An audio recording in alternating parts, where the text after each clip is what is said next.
मारिया आप बताएं कि आपकी ईद, ये तो कंफर्म है आप कहेंगी कि बचपन की ईद होती थी, बिल्कुल तो अब क्यों नहीं होती? अब भी होती है बट अब वो जरा डिफरेंट हो गई है। मैं पूछना चाहती हूँ कि जो आपका ताल्लुक पीएमएलएन से है, एमपी है, तो एक सियासतदान की ईद कैसी होती है? सियासतदान की ईद जो है ना घर पे बिल्कुल एक घरेलू टाइप ही, माँ की एक वही होती है, बच्चों के साथ ही ईद होती है बस। और मेरे ख्याल से कि हाँ, मैं कुछ चीज़ें हैं जो बहुत डिफरेंट हो गई, जैसे मैंने अपने बचपन में ईद गुजारी, वो चीज़ अब मैं आगे अपने बच्चों में देना चाहती हूँ। जिसके लिए फिर मैं खुद से एक प्लानिंग करती हूँ एक चांद रात पे, क्योंकि मेरी बेटी है छोटी। अच्छा। और बस एक बड़ा बेटा है, बाकी घर में कोई बच्चे नहीं है, तो उसको शी शुड नो कि जी चांद रात क्या होती है। अच्छा, उसे पता ही नहीं है उसको, बच्चों को आजकल इन चीज़ों का बिल्कुल नहीं आइडिया। तो फिर मैं जो हूँ अपने, मैंने अब से शुरू किया हुआ है पिछले 1-2 साल से कि मैं चांद रात के लिए अपने घर में एक इवेंट रखती हूँ। उसकी क्लास की बच्चियों को बुलाती हूँ, उनकी माओं को बुलाती हूँ, मेहंदी वाली को बुलाती हूँ। हमें क्यों नहीं बुला रही आप? ऐसे अच्छे इवेंट्स हो रहे हैं अब तो, बस आप गैदरिंग का टाइम ही नहीं मिलता। तो उसको ये चीज़ें दिखाना बहुत ज़रूरी है, क्योंकि मेरा बचपन जो है, मेरी ईद जो है, मेरी यादें ज़्यादा मेरे अब्बू के साथ बहुत जुड़ी हैं, क्योंकि वो स्पेशल चांद रात पे गाड़ी निकालते थे। अच्छा। मुझे साथ लेके जाते थे, पूरी चूड़ियाँ लेके देना, मेहंदी लेके देना, ज्वेलरी, कपड़े, हालांकि पहले लिए हुए हैं बट नहीं, वो कहते हैं चांद रात की एक अलग सेलिब्रेशन है, तो वो मैंने उनके साथ बहुत एंजॉय की। अच्छा, तो चूंकि आप डिजाइनर भी हैं, तो ईद पे एज अ डिजाइनर आपकी क्या मसरूफियत रहती है? बहुत ज्यादा होती है। बता नहीं सकती कि पिछले पूरा ये महीना संडेज को भी मेरे टेलर्स आ रहे थे, और धड़ाधड़ कपड़े, और सबको ना एंड पे याद आता है कि जी हमारा भी सूट सी दे। आपके टेलर्स टाइम पे कपड़े देते हैं? बिल्कुल, अल्लाह का शुक्र। हाँ, मुझे बता दें आपके टेलर कहाँ होते हैं। अच्छा, ये बताइए आपने खुद डिजाइन किया? नहीं, मैं फिर ईद पे जो है ना, जरा मैं कहती हूँ कि मुझे अब कोई और ये जो है ना एज अ स्पेशल फील करने के लिए फिर मैं औरों को कहती हूँ कि अब आप एक जोड़ा जो है ना कोई और डिजाइनर मुझे दे दे, क्योंकि मैं खुद सिला के ना और अपने बस मेरी बस हो जाती है। ये तो है। वैसे होता है जब आप खाना भी बहुत ज्यादा पका रहे होते हैं दावत का, तो आपका खुद खाने का दिल नहीं करता। बिल्कुल ऐसे। तो मारिया, आज आप हमारी गेस्ट हैं, तो मैं चाहूंगी कि आप हमारे कवालों से कोई फरमाइश करना चाहें तो कर सकती हैं। आज आपकी ख्वाहिश पूरी की जाएगी ईद के दिन। अच्छा, मुझे कवाली में एक कवाली बहुत पसंद है, उसकी सांसों की माला। उसकी रीज़न ये है कि वो मेरे ससुर जो थे वो बहुत सुनते थे। उनको मैंने वो एक यादें हैं कि मैं अक्सर जब सीढ़ियों से नीचे उतरती थी तो उनके कमरे में एक ये जो है ना ये कवाली लगी होती थी, और फिर मुझे बिठा देते थे कि बैठो मारिया मेरे साथ सुनो। अच्छा। तो मैं ना उसको एक बार कहूँगी, आपसे रिक्वेस्ट करूँगी कि अगर आप गा सकते हैं तो please. Thank you so much.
आपिया इन नैनन में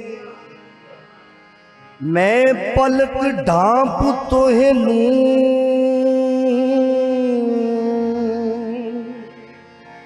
ना मैं देखूं गैर को, ना तोहे देखन दूं।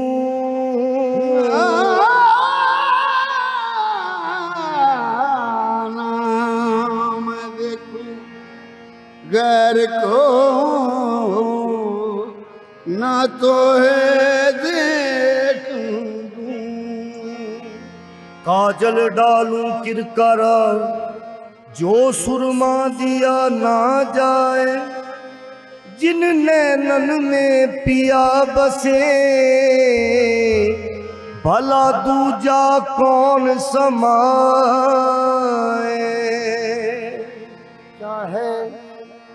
क्या है किसी से काम तुझे देखने के बाद, सबको मेरा सलाम तुझे देखने के बाद, सबको मेरा सलाम तुझे देखने के बाद। दुनिया के कुल हसीनों को देखा बनज़रे गौर, आँखों को सी लिया है तुझे देखने के बाद।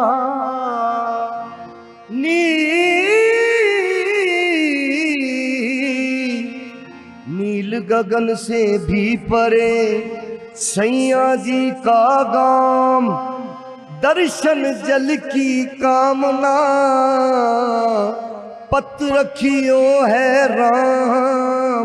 अब किस्मत के हाथ है इस बंधन की लाज, मैंने तो मन लिख दिया सावरिया के नाम। वो है चाकर कामनी, वो है चाकर कामनी, वो है सुंदर नार, वो है चाकर कामनी, वो है सुंदर नार, जिस पगली ने कर लिया साजन का मन राम। जब से राधा शाम की, जब से राधा शाम की नैन हुए हैं चार, जब से राधा शाम की नैन हुए हैं चार, शाम बने हैं राधिका और राधा बन गई शाम। सांसों की माला पे, सांसों की माला पे सिमरू में पीका नाम। सांसों की माला पे सिमरू में पीका नाम। सांसों की माला पे सिमरू में पीका नाम।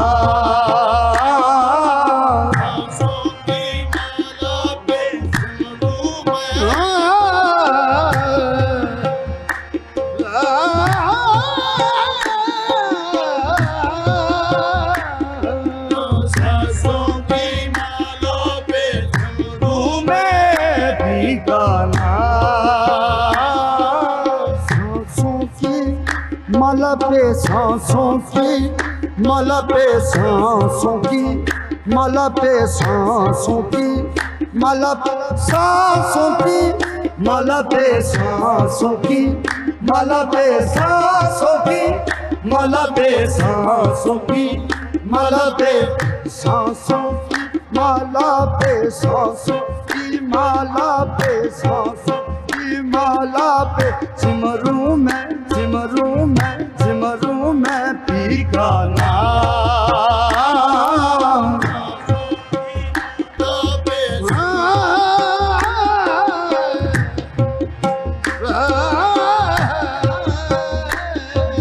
सांसों की माला पे सिमरू में पीका नाम।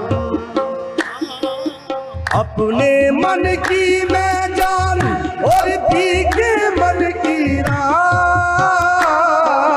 सांसों की माला पे सिमरू में पीका नाम। माला पे सिमरू में सांसों की माला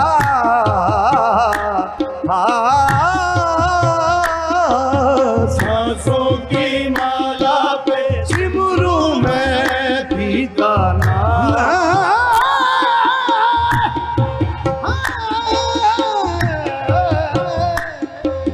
सांसों की माला पे प्रीतम का कुछ दोष नहीं है, तुमका कुछ दोष नहीं है। वो तो है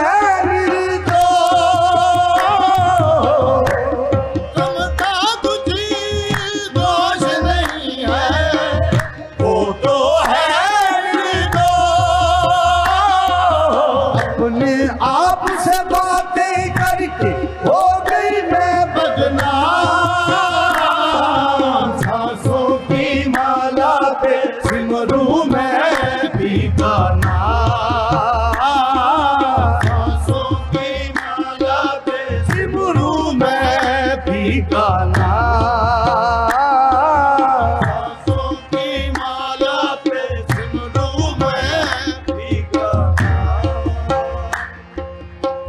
ढांप लिया पल को मैं तुझको, ढांप लिया तुमको पल को मैं, बंद कर लिए मैं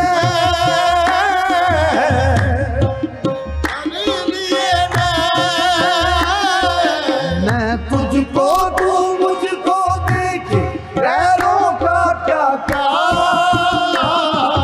सांसों की माला पे सिमरू मैं भी गाना, सांसों की माला पे सिमरू मैं भी गाना, मैं तुझको, तू मुझको देखे पैरों का क्या काम,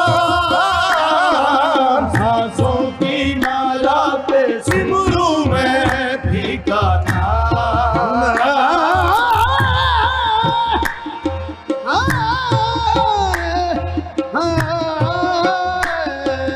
सांसों की माला पे सिमरू मैं भी गाना।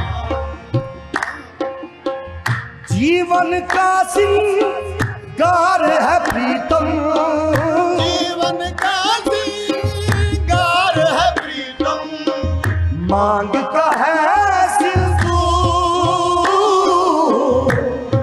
का है सिंदूर, ये प्रीतम की नजरों से गिर के जीना है किसका, सांसों की माला पे सिमरू मैं भी गाना,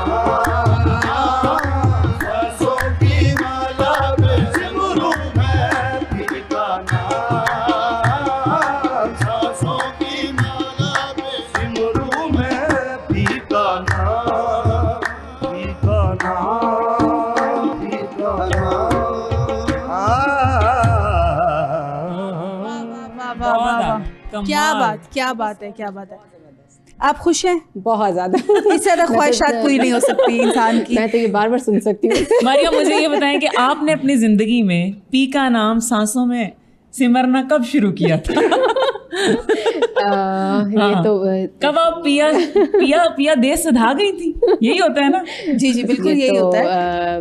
शादी के बाद ही, शादी के बाद होता है, लेकिन वो तो था ही, मगर ये कि कब शादी करने का फैसला कब किया, कैसे किया, ये बड़ी ही मेरी इंटरेस्टिंग स्टोरी है। यही तो सुनना चाह रहे हैं। मैं आपको बताया ये कि ग्रेजुएशन मेरी बाहर से हुई, तो जब वापस आई थी मैं चाइना से, तो रिश्ते प्रपोजल्स आना शुरू हो गए थे। और साथ ही साथ मुझे मैंने कमर्शियल इंटीरियर डिज़ाइनिंग में बैचलर्स किया, तो मुझे ऑस्ट्रेलिया से, दुबई से, बड़ी बड़ी फर्म से जॉब्स की ऑफर बहुत अच्छी आ रही थी। तो एक जैसे होता है आपको, ऑब्वियसली आप बाहर के बच्चियों में रहते हैं, तो वो उनका माइंड सेट होता है कि उन्होंने अपने पैरों पे खड़े होना है।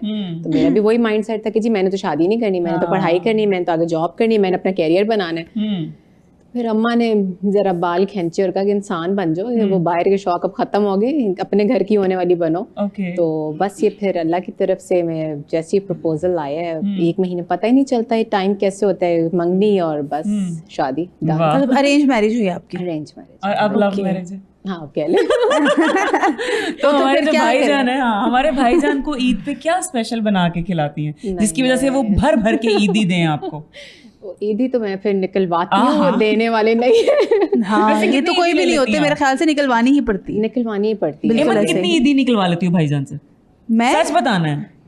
मैं जितनी जरूरत होती तो निकलवा ही लेती। जरूरत क्या, औरतों की जरूरत कभी नहीं पूरी नहीं होती। इसका मतलब है कि फिर अनलिमिटेड। हाँ, कोई डिजिट ना कि इतनी ईदी मैंने मैक्सिमम लिया आज तक। आज तक? हाँ, मतलब कि इतनी थी मैक्सिमम ईदी मैंने निकलवा ली थी उनसे। बता दो, कोई नहीं टैक्स पड़ता नहीं यार, नजर लग जाती है ऐसे ही। अगली दफा अगर ना दे तो फिर ये सब रिस्क ही नहीं लेना। मैंने मैक्सिमम कितनी ईदी ली है भाईजान से? मैं तो उनमें से हूँ कि रमजान शुरू होता है तो डिमांडें शुरू हो जाती हैं कि चांद रात के कपड़े, ईद के कपड़े। अच्छा, मेरा हमेशा से ये रहा कि शादी के बाद से मैंने अपनी ईद पे हमेशा नया जोड़ा लिया, और वो अपनी पसंद का डिजाइन बहुत है। अच्छी बात है। और जितना मर्जी का है ना, जितनी मर्जी का भी है, वो जी उन्होंने देना है। वाह, ये बहुत अच्छी बात है। हमारी जो बहनें हैं ना, वो शादी के बाद अपना आप छोड़ देती हैं। नहीं, ये मैं उनके बड़े हाँ, तो आई थिंक अपने आप को हर वक्त वो बन ठन के बिल्कुल रहना चाहिए और अपना ख्याल रखना चाहिए। वो डिमांडें शुरू हो जाती हैं, और फिर जब ईद आती है तो फिर जब ईदी मांगने जाओ तो वो फिर कहते हैं कि वो कपड़े भी तो ले लिए थे, तो वो भी तो ले लिया था। मैंने कहा तो वो तो ले लिया था ना, बीदी किधर है मेरी? हाँ, that's totally different है ना? वो फिर गोलमोल बात शुरू हो जाती है। एग्जैक्टली। और मैं ये कहूँगी कि वो हमारी जितनी बहनें जो कि नाकाम रहती हैं इन मामलात में कि अपने शौहरों से ईदी निकाल सके, उनको कुछ टिप वगैरह दें, कैसे निकालना, क्या करें, कैसे टिप देनी है? वो मेरी ईदी अभी मैं आपको बता रही हूँ ना कि मेरे हाथ में नहीं आती। अच्छा। वो फिर जमा होती जाती है कि जी छोटी ईद पे आपने नहीं दिया तो अब बड़ी ईद आ गई है, वो नहीं हुआ तो फिर अब एनिवर्सरी आ गई है, तो वो फिर एकदम फिर मैं एक बड़ी चीज लेती हूँ, फिर मैं गिराती हूँ। हाँ जी, कि साल खत्म हो रहे हैं, ये वो 3 औरतें 3 कहानियां तो हो गई, वो 2 कहानियां भी सुन लें, ये भी शादीशुदा होंगे।